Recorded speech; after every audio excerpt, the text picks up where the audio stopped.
সকলোকে নমস্কাৰ। মাছ কোনে কোনে খাই ভাল পায়।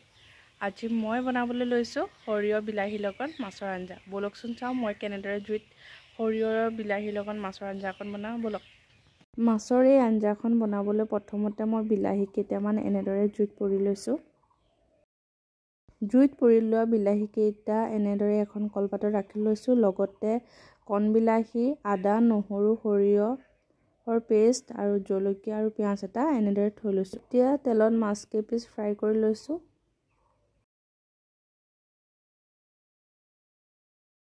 মাছ কেইপিচ ভাজি লোৱাৰ পিছত আলু ফ্ৰাই কৰি লৈছোঁ।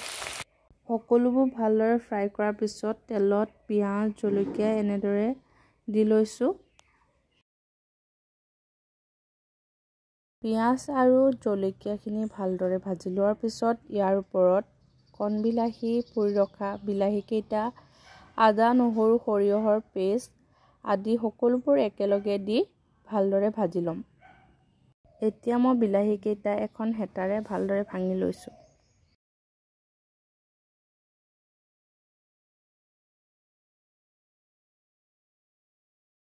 এতিয়া এই সকলোবোৰৰ ওপৰত হালধি, নিমখ দি ভালদৰে লৰাই থাকিম। যিমানে এই মিশ্ৰণটো ভালদৰে লৰাই থাকিব সিমানে খাবলৈ সোৱাদ লগা হয়।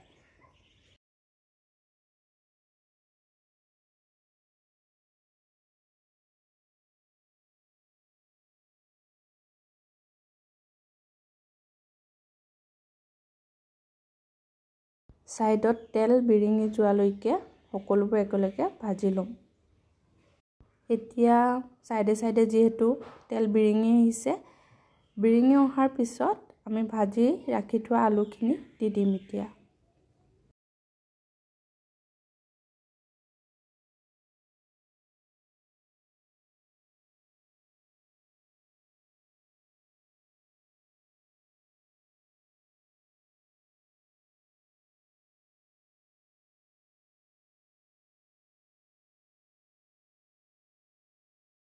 সকলোবোৰ একেলগে ভাজি হোৱাৰ পাছত এতিয়া ৰেড চিলি অকণমান দি দিম।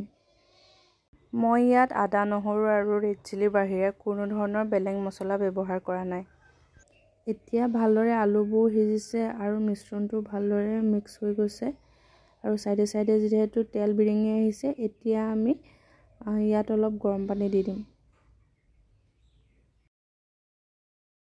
গৰম পানী দিয়াৰ পিছত এতিয়া ভালদৰে উতলিবলৈ দিম।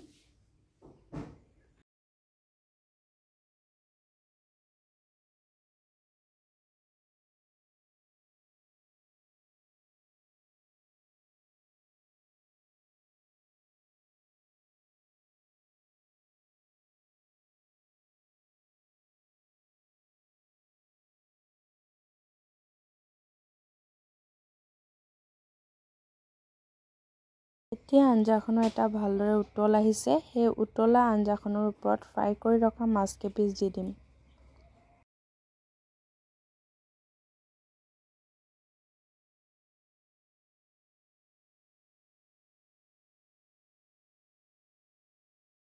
মাছ কেইপিচ দি এটা ভালদৰে উতল অহাৰ পাছত আমাৰ এই সৰিয়হ আৰু পোৰা বিলাহীৰ লগত বনোৱা মাছৰ আঞ্জাখন ৰেডি হৈ গ'ল। খাবলৈ সঁচাকৈ বহুত সোৱাদ লগা হৈছিলে। আপোনালোকেও ট্ৰাই কৰিব পাৰে। মই এই আঞ্জাখন জুইত বনাইছিলোঁ। আচলতে জুইত বনোৱা প্ৰত্যেকখন আঞ্জাৰ সোৱাদেই সুকীয়া। তেনেহ'লে ভিডিঅ'টো ইমানেই আছিল। ধন্যবাদ।